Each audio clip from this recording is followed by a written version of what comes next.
Welcome back to another edition of Smart Driving Cars. Thank you for spending time with us once again. I'm Fred Fishkin, along with the Faculty Chair of Autonomous Vehicle Engineering at Princeton University and co-author of the new book, The Real Case for Driverless Mobility, Alain Kornhauser. Hi, Alain. Hey, good afternoon, Fred. Good afternoon. And with us once again is your co-author and publisher of The Dispatcher, Michael Sena, who is back home in Sweden after his trip to Princeton for the 6th Smart Driving Cars Summit. Good to see you again, Michael. Part of the half of the trip was in Scranton doing some very important research. Also for the latest issue of the Dispatcher. Well, this year's summit is in the books, and it looks like things are moving when it comes to mobility. So let's tell our audience more, both of you, Alain and Michael, about what happened. Michael? Well, the 6th Summit carried over from last year, which would have been the 6th Summit if the 6th Summit had happened. But for many reasons, as I explained in last year's Dispatcher that I wrote around this time, it didn't. Probably, in looking back in retrospect, there were a lot of things that weren't coming together last year at this time that did come together this year at this time. And one of the main things that we did in the meantime was to finish the book that we began writing 3 years ago. And the purpose of writing that book, and we took that decision after the 3rd summit was done virtually because we had COVID along the way.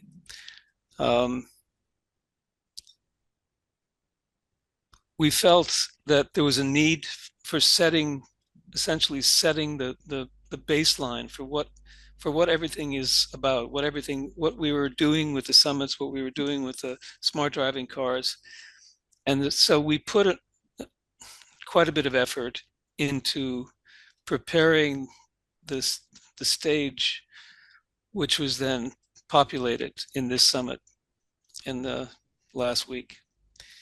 And the book was a way of summarizing everything that had happened before, providing the background for people to help them understand the purpose behind this, because it's not obvious, especially when most people, whether it's investors or media or actually people who are working with driverless technology, have focused so much on the technology and so little on the need, what the business case is, but what the real need, what's the purpose of doing something like this. And that's what we try to focus on and write about in the book. And this summit, although we did bring in other aspects of driverless technology, including freight, moving goods, moving things other than people, from my point of view, the focus was on coming to a conclusion and setting the starting point for what happens next for driverless mobility to deliver rides to people who need those rides. And we opened by saying there's an unmet need. And I think people were surprised by this. Most people hadn't read the book, they hadn't gotten that far. Although some people did. I was surprised at the number of people who came up to me and said, yes, I did read the book. Yes, I did buy the book. When we described the unmet need, the conversations that I had with people during the 2 days after we began was, tell me a little bit more about that. What do you mean? You say you're not competing with all these other buses and people driving their own cars? And what is that? Is it a little piece and it's just people who need, they're handicapped? And what I tried to say in that time, it was very short, but to describe the unmet need as a very large portion of people. And it's not just in the United States, although the other countries have what we have in Sweden, where anyone who needs a ride for any reason, medical reason, social reason, psychological reason, can get that ride. It's still very expensive because the people need to provide that ride. They need a driver, and that's where the cost is. So as I said in the dispatcher, we went through 2 days. We had a lot of background. In the last 2 hours, we had a simulation. We saw a demonstration of how this can actually work, what it means to put cars on the road and move them around to get to places using what we call the kiosk approach. And then in the last hour, meeting with people from Trenton uh, and Mercer County, and really making it concrete. These are the things that we like to do. I was very pleased with the reaction, positive thinking, and understanding, almost direct understanding of what it was we were trying to do. And this, you should do this. You should meet this person. And we left around 5 o'clock with a sort of marching orders. We're going to move forward. And then Alain has said, in the meantime, we are going to go forward with this and try to set up the whole concept of providing rides to people who need them, and using Mercer County as the case study. So, Alan? Mute myself. Yep, that summarizes it very well. Thursday was focused on, looking back and seeing where we were, how we got here, what the challenges are.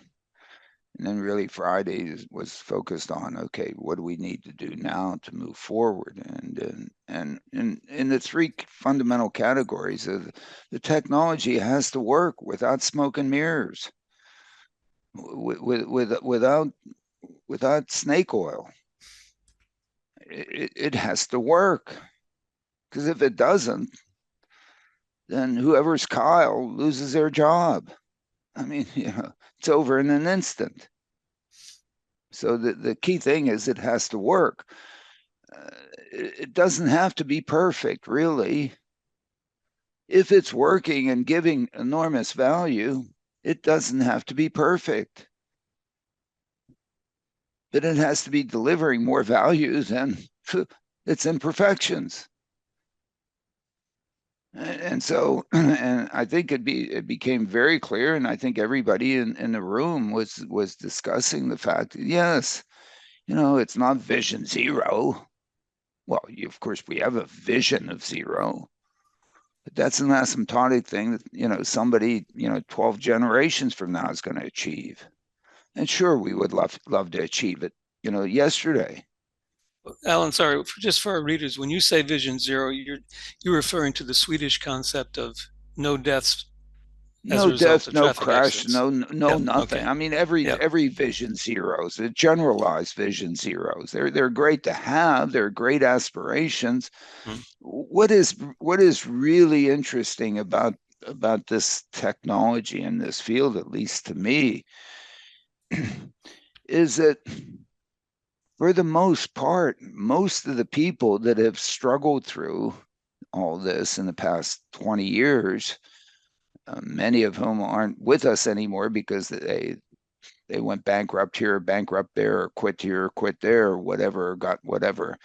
But I think a great percentage of them were really honest and forthright trying to do it. This is extremely hard. We haven't had a bunch of loose cannons on decks. If we would have, I mean, we wouldn't be as far as we are. And we are very far. And as we said at the summit, we've had at least 2 worldwide who have gone driverless and done it. At least I've looked as closely as I can without smoke and mirrors, without snake oil, and actually done it. And of course, Waymo's still out there doing it. Kudos to them.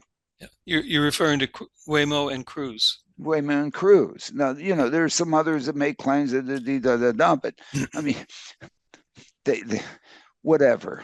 At least they've done it at some scale that one can, and so, and to scale it beyond that, I think it takes the right vision.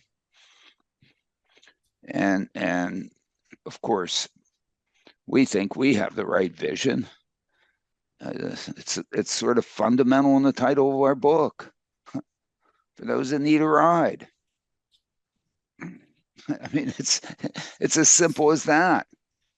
And I guess when I made my presentation, I don't think I even mentioned the word driverless technology, or certainly didn't mention LiDAR, radar.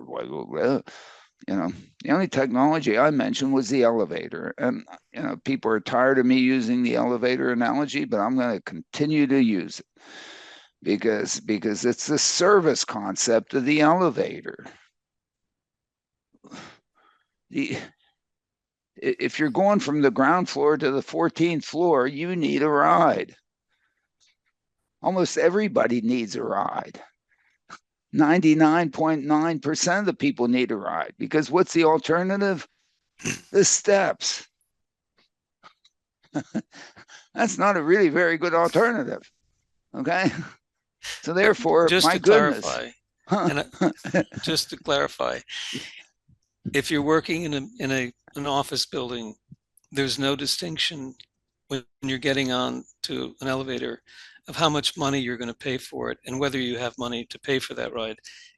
When we're discussing the unmet need of people who need a ride, we are discussing people who cannot afford to get on an elevator and pay for the cost of that elevator. So there is a slight difference, but the concept of service is a good analogy.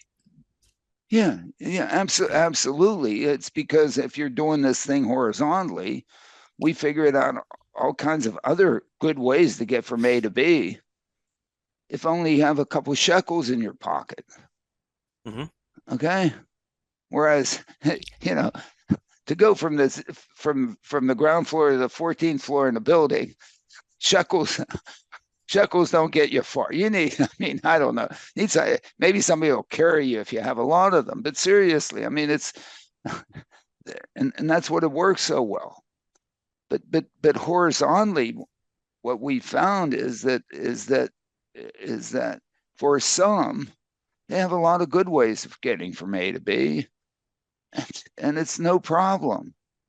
For others, the thing is very much like, oh my goodness, I'm going to have to use the steps because the only alternative I have is the steps. And so that's where we find that we can come in and we can create an elevator for them that allows them to, get some value of getting to the 14th floor. In our case, we've decided to call these things kiosks. We've given them names, so we wouldn't be like MIT. MIT has all the buildings' numbers. At Princeton, we have names. So, of course, we give them names, but we also have numbers. So we have kiosk 1, 2, 3, 4, 5, 6, 7, 8, 9. Somebody shows up kiosk 9, they want to go to kiosk 27. That's like going from the 9th floor to the 27th floor, except it's horizontal. And for some people, right now, the only way they have of going from the 9th floor to the 27th floor is by the steps. They don't have a nice, easy elevator now. So they don't go because the steps are too much. But if we can put it in there, so now we create an elevator for them horizontally, that all of a sudden unleashes the opportunities of going from the 9th to the 14th. Wow. And if that happens to be a medical facility, a health facility, a religious facility, a social facility, beautiful. So that what we're trying to do is really create an elevator service concept for those that right now have nothing but the steps. Alan, I think people have heard us talk about this concept for a long time now. The difference is, it seemed at the end of the summit that the launch button was pushed, and Michael, you say in the latest dispatcher that at this time next year, there should be a real moves pilot project in a real community, not just a simulation. Yeah, what I said was if there is a need for a summit, it should be gathering people together who have something to offer, something to say about how this is progressing, who might have some suggestions, who might have some ideas.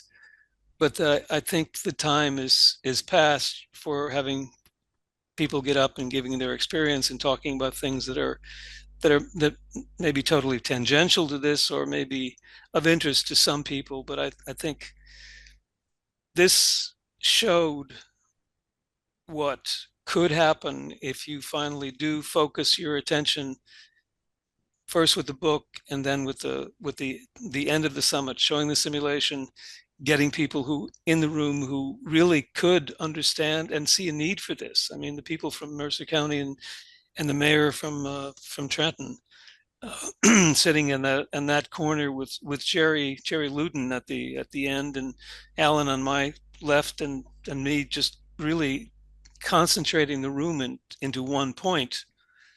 And during that last hour, coming to conclusions, which mean, you know, there is momentum now to move forward.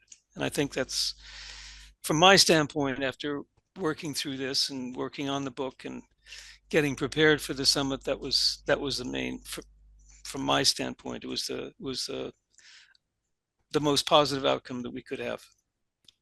Alain, your strategy is to keep moving quickly here, it seems. There are some programs in Mercer County, New Jersey, which is the initial focus, that are giving some people rides, but the numbers, as we've discovered, have been pretty small. So there is a lot of opportunity here, and the goal here is to move pretty swiftly. Yeah, the goal is to work with them and to complement them. Okay, because they do some things that this elevator is not going to be able to do. The elevator doesn't help you on the elevator. The elevator doors open, you can get in. Door closes by itself, starts moving by itself, but it doesn't hold your hand to get in. Okay, it creates a level floor so you can roll your wheelchair in, and it may have some braille or so on around so that you can figure out what the heck's going on. But it doesn't do that. There are some rides that are given by some of these organizations that absolutely continue to need an elevator operator. Okay. And meaning a driver or attendant. Huh? Right. Well, elevator. No, I'm right. going to say elevator operator. I'm using the elevator analogy. Right. Okay, because it is perfectly analogous. All right.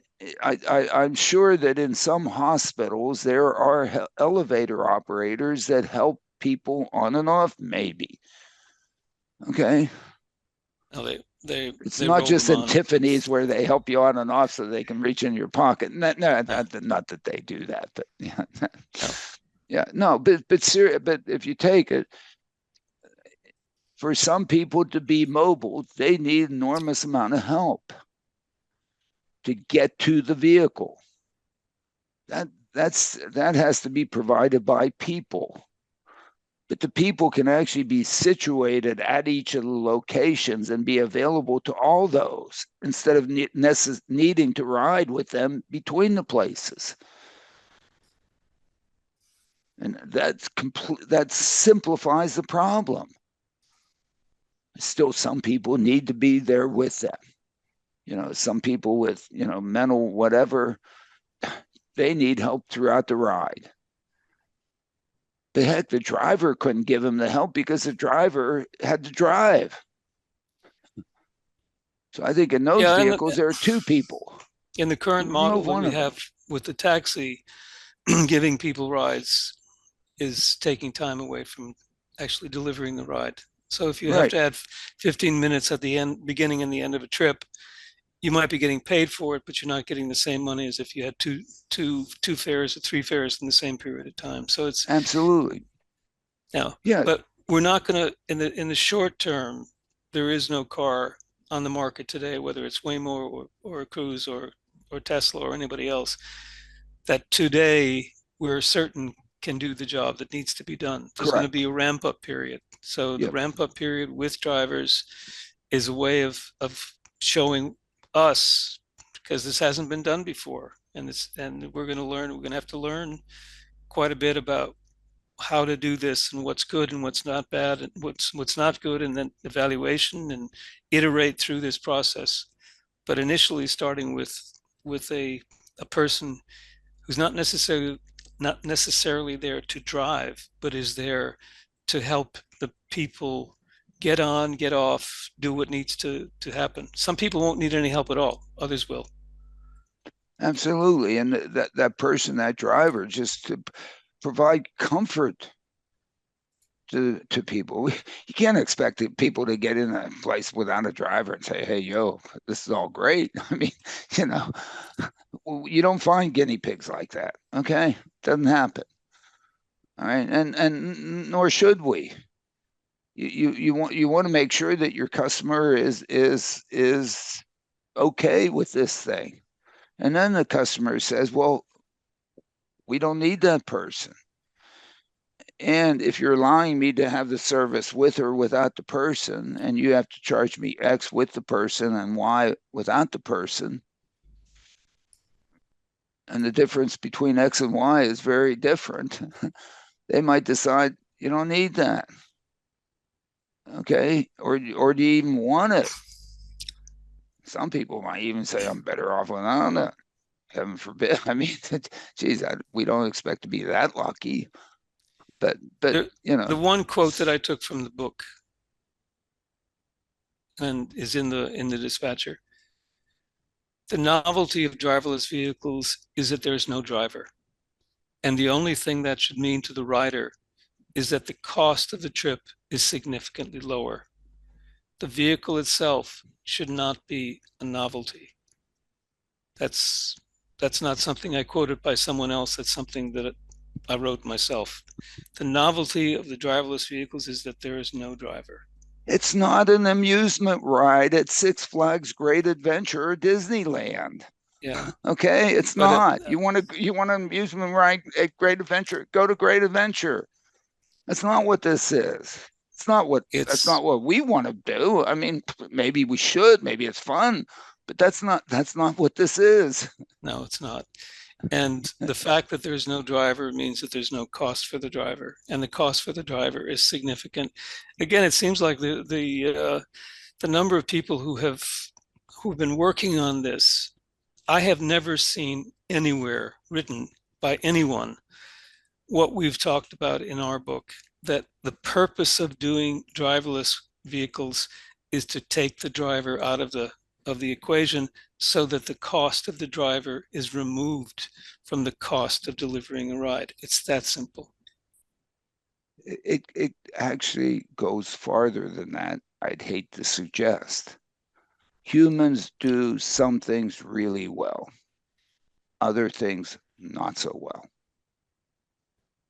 And if you then say, hey, I had a process that involved humans, I took advantage of the things that they do really well. Great. And put up with the things that they don't do so well. But all of a sudden, if I now have a gizmo that can do some of the things that the driver does really well, I may be able to avoid many of the things that the driver doesn't do well. And all of a sudden, that opens up a whole new thing. I mean, the key thing about both the Industrial Revolution and the Automation Revolution and the AI Revolution, if you want to call it a whatever, is not that the technology did a one-to-one replacement of the human in whatever process existed, is that it did what the human was doing well and did it maybe not even better, maybe just almost as good. But it didn't carry the baggage, I hate to call it that a human brings to a process. If I have a process that is 24 hours long, I need at least 3 humans to cover it. And in fact, I need 4 or maybe almost 5 humans, because if I decide to do that process 24/7,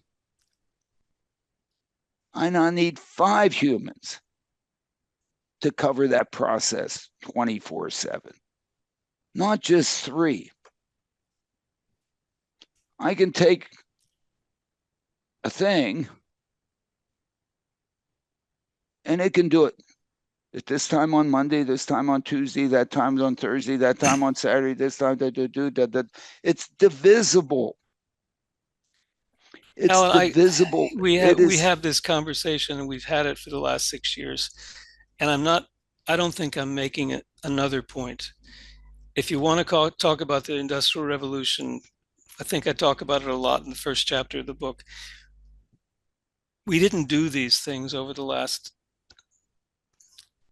300,000 years to eliminate the jobs that people do. We did it to make it more efficient so that we could do more of what we were doing before. And it just happens absolutely that as part of that process, that what people were doing is replaced by something that a tool or a machine can do, which means we do more of it, and we've gone from where we were 300,000 years ago to where we are today. In the case of driverless cars, the only thing that people have been talking about for the last 20 years, except for when it started with DARPA, where the whole purpose of DARPA was to project force without killing people. We don't talk about that anymore, projecting force because we're not killing people. It's to improve the safety of cars. I mean, and the logical extension is this: if you really want to reduce the amount of deaths related to cars, you not only take out the driver, but you take out the people in the car as well. I mean, that's where this is going. You don't need to take trips because trips are dangerous, even if it's done by a robot. The point that I've tried to get across, in the most important point right now, is that our society is such that people cannot get to where they need to go if they don't have enough money to pay for the kind of mobility they need. Buses don't do the job, trains don't do the job, taxis don't do the job, and private automobiles do, but you've got to pay for them and you've got to pay for their operation. And a large unmet need is sitting there in the middle in the diagram that I've shown, who aren't being served. So whether or not at some point in the future, by meeting this unmet need, you also provide safety, God bless us all. But if we focus on the kinds of things that NHTSA and IHS and a few other places are focusing on, which is safety, safety, safety, we don't have a business case. We don't have a purpose. People don't want to be told, if you take the ride, you're going to die. If you don't take the ride, you're not going to die. But in the meantime, you're not going to be able to do what you wanted to do.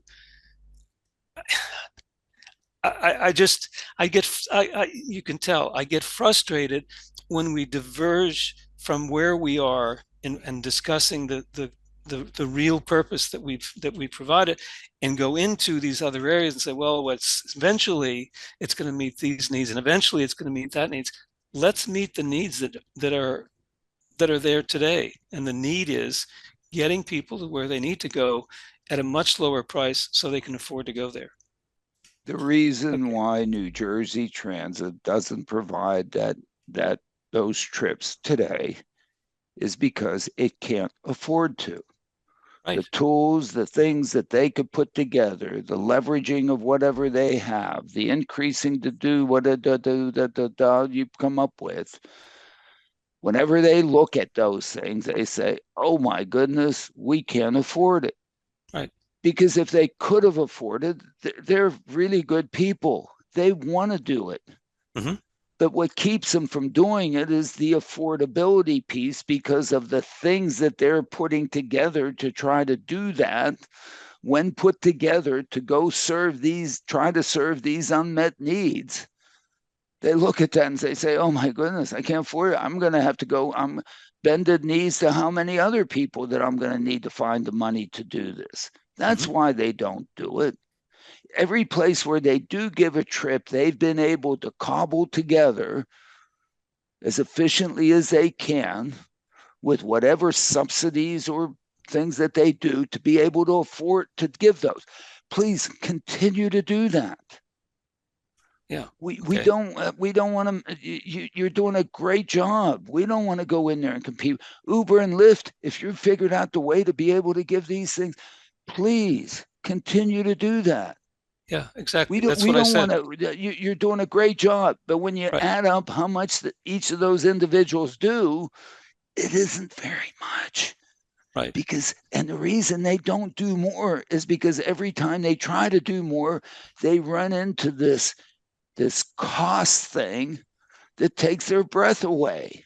Right. And And that's that's the why they purpose don't of, do it. Now and we think that because of this new toy that we might have, that if we use it, of course, intelligently, we wouldn't say we use it stupidly, tool. then all of a sudden we think we can go and actually compliment all those folks. Right. And Tool. when we look at that compliment, as Michael tried to put out, and he's trying to put out and tried to put out, that compliment is non-small. It is Yeah. actually big, and it could deliver enormous value, Right. both socially and economically and whatever. And somebody said, "Whoa, my goodness, they're going to travel and they're going to ruin the environment." No, no, no. Wait, how did the other people get to travel? We didn't. We don't. We aren't going to now allocate environment to each person because, of course, these people have been not consuming any of this and giving all their environmental credits to me, so I could just poo. Of course, that's not Not very on my fair. highway. Not on my highway. Yeah. Yeah. So Yes. let's tell our audience what happens now. What can they anticipate is going to happen as a result of this discussion and what's happened in the few days since? What can they anticipate? Well, what they can anticipate for me, which is what Elizabeth and I started on Saturday, the first. We've rolled up our sleeves, and we're going to spend the next 6 months talking turkey with people as to are we going to do it or are we not going to do it, and to plan as best as possible an entry, a starting point, right here in River City. River City being Mercer County. Why? Because it's convenient for me. And I guess I know a few of the people. And I think some of them might be my friends that might help us because we're going to need a lot of help. We're going to need an enormous amount of sweat equity into this sucker. But the beauty of it is that I think it only needs sweat equity. The money has been invested in this up to this point, the big money, the money to get this sucker to work. And we have at least 2 instances of it to work, and maybe a couple other instances with Zooks and some others and whatever that they've put in enough, and there's enough momentum in that baby that in fact it's going to work. And that's, of course, what one's counting on, because if it doesn't work, we got nothing. We got nothing but snake oil. We got nothing. But if it does work, then, come December 1st, we're out there. We're going to try to give rides. And the idea would be over the next year or so, give rides, of course, with drivers. Because why not? We're basically testing. I'd never test without a driver. I don't care if the California regulations would let me or not. I mean, that's like crazy. Okay? And test it. We're hopeful to be able to, maybe serve 100,000, 150,000 trips. And what we have to do is prepare ourselves when we're starting to serve those trips with maybe you, Fred, is driving. Maybe I'll drive. I might, put in some sweat equity myself and drive and put it out there. I don't think they should trust me, but whatever. That's a whole other question. But go out there and And I think the other thing I promised out there is we are going to have an information engine that's going to collect all the data about what's going on, and we're going to stream it. We're going to put it out there for us to see and learn in as real time as possible, and for everybody else should they care. Many people were thrown under the bus in the summit because they didn't share information. They're hiding it from us. They're not telling us what's really going on. Are they cheating? Whatever. I mean, to me, one of the fundamentals of this thing is, here's the kimono, baby. Okay, it's a full Monty here. It is the full Monty. You don't like it? Sorry. That's all I got. Okay, but at least to have the people have everybody coming in and say, hey, yo, did you see this? You see that? You're not taking advantage of this. Look out here, whatever. Look what do. And guess what? If other people steal our idea, great, then we don't have to do it. There is an enormous amount of planning and actual implementation work that needs to be done. Yeah. Right now we've got simulations. What we don't have is an operational system which allows people to book a ride, plan a ride, carry out a ride, show up and get a ride, show up and get a ride. All of those things need to be put in place. But in order to do that, one needed to have some basic context, and that context now exists. It exists in what Alain has described. So the first step, get the cars, organize the infrastructure, the IT infrastructure that provides for cars going from point A to point B, because it's not a route.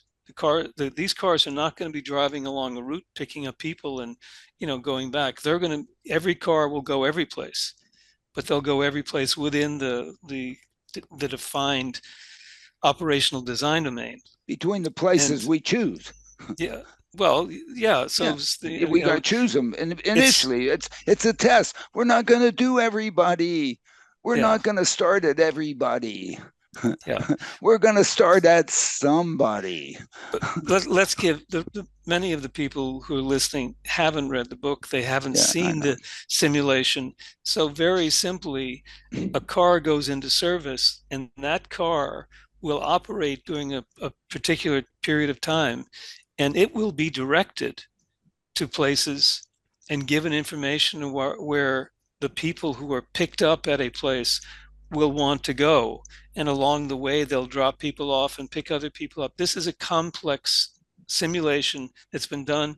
It'll have to be put into implementation. That's the first step. It's demand responsive. Somebody shows up, wants a ride, then the thing, how do I give it? Yep. Okay, and then somebody else, and then somebody else, somebody, But guess what? That's what computers do. Yeah, exactly. I mean, they say, hey, go there.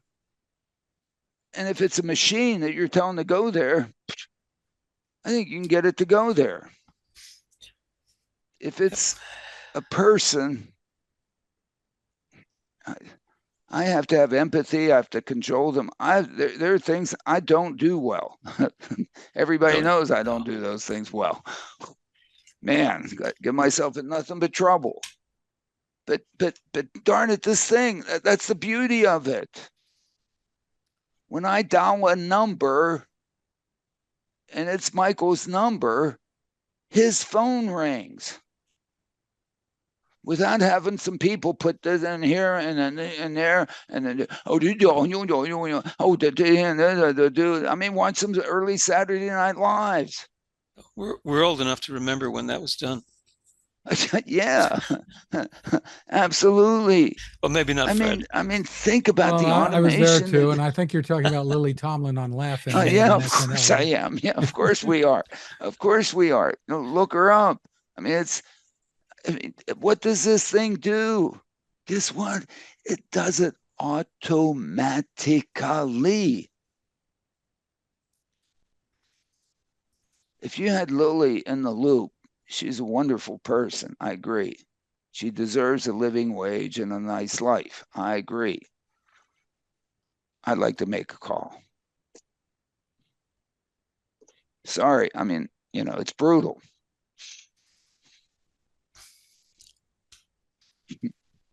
I guess by that statement, Michael, I think we just died.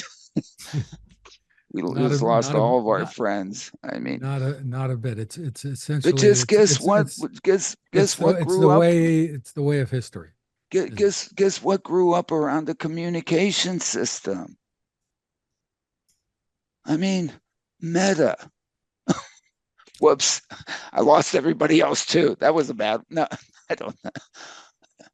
How could you have it? Some things really, again, humans do some things really well. And in fact, some of them involve a lot of this. And that's fine. But pivoting, not necessarily really a good human thing. Humans like that, straight and narrow. Holy mackerel, this thing, I can call Michael and then call you, Fred. You're in different parts of the world. How does that happen? Only because of automation. Somebody say, oh, there must be AI there. Well, 40-year-old AI. We're all in different geographic locations right now, and Michael at least is pretty far away. Yeah, no, pretty far away. Yeah. When we actually do this, this is going to be Schumpeterian in its disruption because it is so. It just changes the landscape of mobility, and I think for the good. Except maybe there will be more person trips. I think with all the things that we're going to do with ride sharing, we're actually going to end up with more person trips and more person miles and less vehicle miles. Because what we have now in terms of person miles versus vehicle miles, it's basically 1-to-1. When you call the person miles, the miles that people actually need to go from A to B, not the body that happens to be in the car going to go pick somebody up. That's an empty vehicle repositioning. Excuse me. And if I made Elizabeth go with me to dinner, that's not ride sharing. That's families. So when we talk about average vehicle occupancy, there are average family occupancies of these things. Call family people who want to travel together because they want to travel together because they want to travel together. Not people who just happen to, the casual rideshare is the one that happened to show up and get in. There's essentially zero casual ride sharing happening in the United States right now. Essentially zero. There are no casual opportunities. There's nobody. I don't pull my car out in the front here and open the door, wait a couple minutes in case one of my neighbors needs a ride someplace. That would be casual ride sharing. Okay. I see two people going up 206. One of them's probably, schlepping the other. So in a year's time, we'll have some experience with all of these issues, and we'll hopefully be able to report on what ride sharing is, it does and doesn't do, and less speculation and more information, good information. Michael, I hope we do, because it means we survived that long. And Well, knock on wood on that sucker. Because guess what can happen to us at any point along this? We could reach the realization that we didn't know what we were talking about. it's true with anything. It's true with anything. Of course it is. In I'm not in saying, yeah, 1977, someone came to me. I was 30 years old, and they said, "Do you think you can make maps with computers?" I was an architect. I was doing drawings with computer systems. Now, there's a lot of background to how that person came to me and asked me that question. But I said, sure. Why did I say sure? Because I was a 30-year-old and didn't know better. But all right, so a number of years later, we're making maps with computers. But there was no guarantee that within the time frame that these people wanted to have an answer, which was more like 3 to 5 years, that we would be able to do that. And if they asked the wrong person, they might not have gotten to where they were in 1982. So the thing that's interested me is that there is so much talk, and there has been so much talk. People 10 years ago saying, by 2017, 2020, we're going to have driverless cars and they're going to be doing this. And I listened to a program on the news, on the radio yesterday. Some guy was talking in Sweden, talking about the reason for having driverless cars is that we can eliminate the vast majority of cars on the road today. And he was serious. I mean, the guy, he had done a huge report, probably got paid a lot of money, and that was the result of the report, without ever mentioning the purpose of people driving and people getting rides. So, the fact is that if it turns out in 6 months or a year that we come to that conclusion, that this isn't going to work, that things like this the unmet need can't be met, or it can't be met this way, at least we will try. Dozens or hundreds or thousands of people will get out of everybody else's face and saying, you should invest your money in this. I don't think that's going to happen. I think that in 6 months to a year, we're going to show there is a real case for real people to be getting rides driverlessly because the cost is so much lower. Well, you know that I've consumed that Kool-Aid myself, because hey, I guess I've convinced Elizabeth to do it, and convinced maybe a bunch of you, convinced you to do it, and all that stuff, and a bunch of people here. But since if you're gonna mention some pivots, I get to mention mine. I was 31 years old. I wasn't just 30 years old. I was much older and more mature when I got a call, asked me if I knew anything about railroads. And I said, well, of course I do. There's a dinky out there. What the hell? Of course I know something about railroads. I hadn't done anything railroads, whatever. I was first going to Mars, and then trying to do PRTs in cities. And I said, well, sure, why not? And then spent 25 years of my life, dealing with railroads. And I think in the end, we have private railroads that are doing pretty darn well compared to what they were doing in 1975, when 7 of them were bankrupt and so on, and got into it. And I think we sort of helped the railroad industry, and my pivot on that one. But this one, it is so obvious. And I think that the folks are there to allow us to do it. Waymo could come to Mercer County and do what we want. Sure. Absolutely, they could. Hopefully they'll call. Okay. But I'm not, if they don't see it, as clearly as I think I see it, and are as hungry for it as I am for it, and they need to be convinced, I don't have time to convince them. Okay? They don't see it. They want to do something else. Fine. Go do it. Okay? Fine. But I'm not dragging them here. I'm not dragging anybody here. Okay? You know, if you have to drag them, guess what? Don't waste your time. Sorry.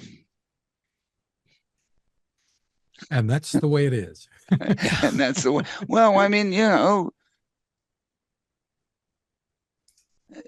to me, it's so intuitively obvious to the most casual observer that Michael and I have spent way too much time, way too much energy, way too much blood, sweat, and tears and writing and whatever and promoting. If they don't see it now, I guess we have to do it without you. Again, intuitively obvious to the most casual observer. I love that. I love that line. So here we go. Michael, do you want to touch on a couple of things from the dispatcher before we wrap up? One, your feature is headlined Standardization and Regulation, Making Automated Driving Systems Roadworthy.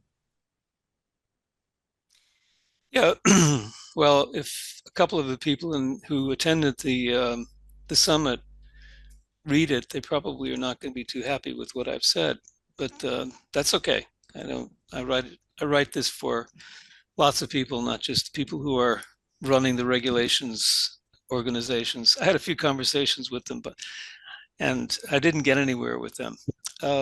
Principally, what I said a number of times during the course of the summit was the U.S. should be on the same page as Europe, Japan, South Korea. I don't care whether it's on the same page as China, but it would be nice if China came aboard as well.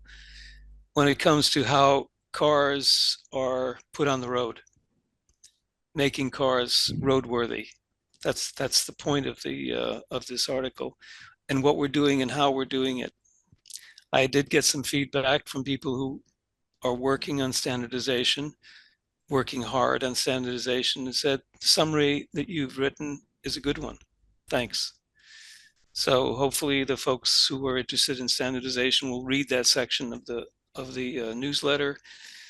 One of the main and one of the longest is the update on the automatic lane keeping systems, because it has been updated. It's no longer driving around at very low speeds, and it's doing much more, incorporating automatic braking as well when it becomes a regulation. So that's part of it, and also the fact that we have too many people who are running their own tests, running their own give out the stars, and that's not helpful. I don't believe it is at all. I think that insurance and NCAP and run differently. I've written about this in other newsletters in depth.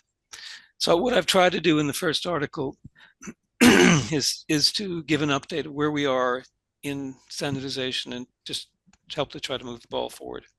So that's it. And then in the last in Musings, it is Musings, right? It's Musings is kind of thinking about things and giving some thoughts to. And the idea came to me after reading some things that really struck home. Cities don't shrink. That's the problem. The number of people who are living in the city becomes fewer. And as a result of that, the cities have less money to operate, maintain, provide services at the level that they were at when they were at their peak. So a city like Detroit or Cleveland, Johnstown, Ohio, and the example that I often give is Scranton, Pennsylvania. Scranton is half the population, but it's not half the size. It's the same size. It has the same number of sewers, the same number of lights, the same number of roads, and operating those takes the same amount of money, actually a lot more because of inflation and other reasons, than it did when the city was at 140,000 people, and now it's at 77,000 people. And I give an example, a concrete example of the problem of keeping sewers operational for a city that's 60% or 50% of the size when they were built out. The problems of bacteria and flushing out and all the other things. And two thoughts. One, we should be teaching architecture students and planning students how to build and design cities that can retract, that can get smaller from an infrastructure side. We don't do that. We teach how to build, how to expand, and we have functions. We have initiatives in our schools to teach about reuse and reconfiguration, but it doesn't help a city like Scranton to reconfigure and reuse if there's no demand. You know, turning everything into housing is a dream perhaps, but there's an end to that dream. You can't turn all of the offices and all the factories and all the warehouses into housing if there's nothing for the people there to do, unless you've got something in your city that people would want to use that wasn't emphasized before. And I give the example in Scranton of growing up next to the most polluted river that one can imagine. And now that river is a place where people walk along and can fish and catch fish, real brown trout, not the kind of brown trout we caught when we couldn't even get close to it, or we would literally die if we fell in. So emphasizing the positive about a city, and a lot of the positive is open space and nature. So it's hopefully folks will read it and think, you know, maybe there's some things that I can do. And one suggestion that I have is connected to my alma mater, where I spent 7 years and get countless letters. Here we go, folks. Here it comes.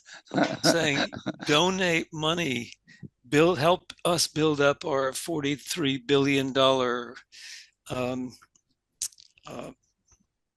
fund, which will allow us to keep operations going. What my suggestion is, why don't we turn that money around and give it to the cities that really need it, and give it to cities who really could use that money in a constructive way. I mean, there are $117 million budget for 77,000 people, and a $3.4 billion budget for 8,000 people in my alma mater. There's something wrong with that picture. So they don't need my money as much as Scranton needs my money. So my last musing here is to try to find somebody who will talk to me about how they can take my donation, my annual giving donation, and see if I can convince enough people to do that rather than pumping up the endowment of these Ivy League colleges. I know that it goes to help pay your salary. Well, I'm glad I went to state school, because I don't have those burdens, and so we're not talking about the same institutions. I went to state school, and so for part of I your don't education, I don't even know what you're talking about, Michael. You slipped into my undergraduate place in graduate school, so you must be getting I did from what? the Alumni Association. Yeah, but we know that this university, the graduate alumni are treated like it's never mind. We're going to have to cut some. Otherwise, I'm going to be in so much trouble. I'm going to be in so much trouble. We've taken everyone from the summit to the sewers. So oh my goodness, it is. But it is. There's another article out recently. Somebody did a study as to the number of cities in the U.S. that are going to lose, 50% or whatever percent of their population, 20% of their population by 2050 or something like that. There are a lot of Scrantons around. 30,000. Trenton it's in is there. the same way. maybe it would be nice if I'll blame it on the architecture folks or the architecture or the urban planning folks. Mhm. Why do they want to put everybody in these smart cities on these things that the glass skyscrapers where people just use elevators, up and down all day long? I mean, can't one create a nice living environment in Scranton? I grew up in Crafton. Okay. Crafton was the first. It was Pittsburgh. Luckily I was just outside of the city line than inside the city line, but it probably very much like Scranton. Okay. um, I don't know. I think I had a happy childhood. At least my parents did what they could. Didn't have anything. I was probably didn't know what I was missing. That's great. Yeah, Scranton is not a high rise, Yeah, project not, type thing. It's a lot of single family homes or it's multi-family homes with backyards and front yards that could be small, but yeah. yeah. No, Yeah. it seems to me that there should be a community centric um, living arrangement that is not Levittown. Okay. And it seems as if what we continue to build out there, certainly as I drive between here and Mays Landing and go through the Pine Barrens and the lands approaching the Pine Barrens, the number of farms. New Jersey is the Garden State that are being converted into Levittowns. Maybe they should be converted into Scrantons, or maybe those investments should go into the Mays Landings and the Scrantons and the Craftons and so on, to make them, nice living places, because they have much of the infrastructure to start. You don't have to do it anew, and they actually have houses with basements. Now these places are on slabs. I don't know. I guess a slab is okay. I don't know why I'm against slabs. Never mind. Well, the place to go for That's more of the that's all I have. dispatcher. Let's send people to your website, Michael. MichaelLSena.com is the place to go. People can sign up and read the dispatcher. You're going to take a little time off for the summer, but you'll be back. Yeah, Yes, God willing. Yeah, and everybody should realize that Michael is an architect and has the proper training in architecture. I don't know what. I'm a whatever. But tomorrow morning I'm going to Boca Chica for the 7 o'clock flight out of Newark. Going to go see Launch 4 of Starship. Hopefully on Thursday morning. If it's Thursday morning, then get back here Thursday night. Otherwise, I have to stay till Friday. Won't get back. I mean, I have work to do. But yes, Launch 4. Hopefully, there's not too much excitement, because then I'm going to Launch 5. That's going to be the big one. That's going to be when the thing comes back and they're going to catch it. Are you joking? I mean, is anybody really trying? You got to be some kind of crazy to even think about doing that. But maybe, huh? Why not? Yep. Well, have a good trip. Thanhave you. I will certainly Safe have fun. travels, Alain. Thank you. Yeah. Well, you can find us at smartdrivingcar.com, also Spotify, TuneIn, Apple, Google, Amazon, wherever you turn to for podcasts. You can get smart speakers to play us too if you've got one. You can find my tech reports at techstination.com. I'm Fred Fishkin along with Alain Kornhauser and Michael Sena. Thanks for listening or watching. Please continue to stay safe. Yeah, and on Thursday morning, 7 o'clock Central, maybe. Watch it live. Well, that'll be my third one. I missed number 3, but anyway. Thank you.